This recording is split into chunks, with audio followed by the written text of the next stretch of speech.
to Elektro Vox. Right now we have JD of Grendel. Your North American tour starts this summer, so have you got anything special lined up for the American fans? Well, we will be promoting the new album that I'm just wrapping up work on now. That's going to be Ascending the Abyss. That's it. Yeah. So I'm still wrapping it up at the moment. I'm just finishing up work on the album, so it's all still quite fresh for me. So I see you'll be headlining Germany's Etropolis Festival next year as well. That's right. Yeah. Do you have any other festivals or shows lined up apart from the tour in Etropolis? No, we haven't got anything booked yet for next year, but there's bound to be more with the new album coming out and having had a year off from festivals this year. We also want to plan a lot of European gigs next year, a lot of European touring.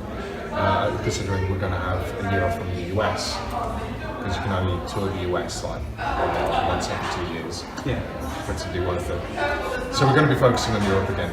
So Inhumane Amusements at the End of Ages, can you tell us about the themes and ideas behind the tracks on your record? Well, that was the very first release we did. It's a re-release of the 2000 and 2002 releases, Inhumane Amusement and End of Ages. And the themes on that, I think, were very typical for that age. That was at the time. I was about 18 years old.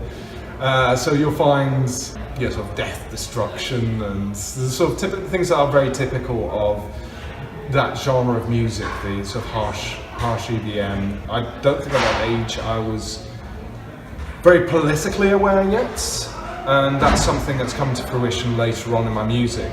Is that it's become very politically aware and it contains a lot of political criticism. Yeah. So the first albums, I would say, musically interesting because people can hear where I'm coming from. Yeah. And it was a nice crossover from the sort of wave and 90s industrial influences that I had into the 2000s when we were at the forefront of the whole some more rave, led sound, and that we've now again moved away from, and in principle going back to those sort of more 80s and 90s sounds. Yeah, so I've noticed in some of your live performances previously I've seen, you've gone from that electronic to more sort of metal sounding. Yeah. It's like you changed your sound, so was the re-release of that album to sort of go back to your roots? Yeah, well, we've been doing re-releases of all the albums up to now, and this was the last in a series. After 5 years or more, you get the rights for your releases back. All of these were released on Noitec and Black Rain. One by one, they've been handing us back the rights, and these are albums that have gone out of print, and they haven't renewed them. So we're bringing them back. We're making them available again for the people. And is there any new album or new songs in the works for you right now? Yeah, working on, wrapping up a new album. Ascending the Abyss, which is about going through hardship and coming out stronger. Ascending the Abyss is a reference to bulimic principles. So you're passing through the abyss and then ascending it. You're coming out as a new person. Every experience that we have, especially when there's hardship involved, changes us as a person, and that is what the album is focusing on. On your previous albums, you used amazing samples I think everyone's become familiar with now. So obviously you used a Scanner Darkling and Full Metal Jacket. You used Ronald Lee Ermey, who was the drill sergeant. Did his death sort of hit you home when you found out about that? And obviously it's quite a big part of your music for the fans. Yeah. It was being referenced a lot in that song, and we also mentioned it on that day and showed our respect. It's become one of our staple songs, Soul Bleed. Whether it hit home, I don't know. I mean, I don't know the guy myself. And he, to be honest, he didn't really play in many movies. He just played that one role. I mean, he was a genuine drill sergeant. But yeah, no, it was definitely nice to bring that track to the forefront again and show our respect. Yeah, of course. Is there any sort of films or TV shows that you really want to sample in future? I'm actually getting away from that now. Okay. Yeah, I haven't. I'll sample the occasional film, but it'll be more as an ambiance. So taking glitches, videotape glitches, sampling bits from radio, to give it that grit.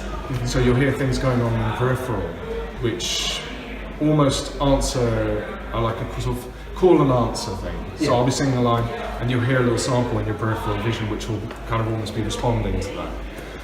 But actual movie samples in that conventional sense, no, I'm actually getting away from that. And with the new album, also getting away from, I don't want to say transcending because that sounds cocky, but we're moving beyond a lot of the conventions of industrial music, because there are a lot of things that a lot of people do in industrial music, certain sounds that are used, like you say, like sampling movies, and there are far more interesting things you can do. And I'm now trying to focus more on songwriting and focus more on interesting music rather than just writing for a dance floor. Yeah.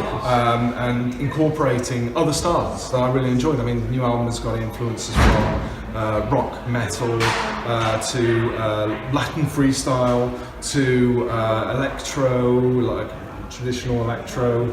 There's all kinds of, a lot of 80s pop and wave music. So there's a lot going on in there, and we're just really trying to move outside of that industrial framework. Yeah, that is something I've always admired about your work. Every album does seem to be a new sort of experiment towards different sounds and different genres, while still keeping in the industrial. So thank you. It's nice to see that evolution in the band. Thank you, I really appreciate it. Has there been any favourite artist of yours that you've collaborated with or played alongside? I really enjoyed the collaboration with Order Rosaris Equilibrio. That was a long time ago. That was it's been that long already, 15 years almost. Who else have I worked with? Liz from the Akka, it was fantastic on Deep Waters. I've done a collaboration with Seamus from the Invalid. That was amazing, it was really good. I've got a number of people lined up that I want to be doing collaborations with. That's mainly not so much singers, but working with instrumentalists. Yeah. So I've got a violinist that I want to work with. So I use a lot of violins, strings, and dulcimers in my music. So I'm trying to get people that I can work with that play the genuine instruments. Yeah. And is there any life lessons you've learned from having Grendel? So many. Yeah. I mean, if you're in a band, you're going to do some dumb stuff. With that often comes a lifestyle, and I'm not going to get into it, but you do make mistakes, but you've got to embrace that. Once you make these mistakes and you learn a life lesson, and you come out a stronger, hopefully better person. But that all depends on what you do with it. Yeah. So who you are in the first place, and what are you going to do with that experience? So. Yeah, I mean, it's been an amazing journey up to now. I was looking at it a couple of days ago. I was posting some pictures from 2000, and I had friends saying to me, "God, it's been that long, 18 years." And I thought, for me, that's half a lifetime ago. I spent half my life doing this. Yeah. And I consider myself lucky to a certain extent because, I've, right time, right place. There's a bit of that, but also a lot of hard work. What I've experienced through that has been very valuable, and there'll be a lot of things that, I initially took for granted, but when I started teaching this, I was teaching for a while, and I still do sometimes. And I was teaching kids from Rotherham, and we're talking like Luton, places like that, within travelling distance from London. And most of them had never been outside of Luton. Yeah, and all of a sudden you start thinking, wow, I've been all over the world. I've done a bunch of stuff that I've, been kicking myself in the arse about. Like, you're such an idiot that you did that. And then all of a sudden you hear that these kids haven't been outside of Luton all their life, or outside of whatever town they live in. And you start thinking, oh shit, I'm actually glad I did that dumb stuff. I'm glad I went out and made some mistakes, had that opportunity to make some mistakes. I think that's one of the biggest lessons I've learned, is don't be worried to make mistakes, learn from them, and take whatever you can out of it and live it up. Yeah. If you get an opportunity, fucking dive in, because that opportunity might never arise again. Yeah. I mean, I think I can speak for most of the fans watching that Grendel itself is probably the starting point for quite a lot of people to have got into industrial music. So, for all of that you know, regrets and responsibility and all of that stuff that you've had in the past. I think everyone's grateful for your music, so there's always silver linings to everything. Oh, thank you, appreciate that. Yeah. So I asked people online if there's any questions they would like to ask you, and DJ Kark, who's playing tonight, would like to ask you, would you consider this generation to be harsher or mellower than the last? I mean, who are we talking about? It's a completely different crowd, and I think harsher or not, I think it's a very different world now that we live in. People aren't only into one thing. You know, the whole like subset thing, the subgenre, subculture thing, is less of a thing now. I mean, now you've got SoundCloud and you've got YouTube and you know, Spotify, Apple Music, all of these different things, and people can. It's become more about the aesthetic. You know, people want to have an aesthetic, but they'll listen to all these different things, and people will be exploring more outer reaches of music and putting it together. I mean, new artists. I mean, say Chelsea Wolfe. She comes from a country background, that's been in black metal and goth and, you know, dark wave, and you've got Youthco bringing together like hardcore punk and industrial music, and Three Teeth are doing more sort of traditional thing, and you know, and a lot of it's really hard. It's got like really real edge to it, real dirt. I think the current generation is blessed in that way, that they. You know, that they're into so many different things. They've got access to all this different music, and that's something I don't think we really had, or at least I didn't when I was a young teen, or like not a young teen, but early 20s. You know, all the shit wasn't there, and I think my music would have turned very differently if I had access to all these different things. I might have had a very different starting point, a much more crossover starting point. Yeah. So yeah, I think this current generation, I think it's you know, harsher or not harsher. It's I don't think that's the point. The point is whether you're into cool shit and whether you're doing cool shit. And I think the current generation is doing some amazing stuff.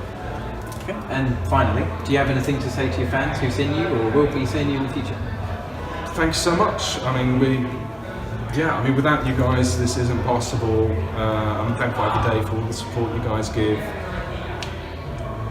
I hope you guys stay into us and keep coming to our gigs, buy our albums, and just be awesome. All right. Well, thank you very much, Shady. It's great talking to you. Thank you very much. And thank you for watching.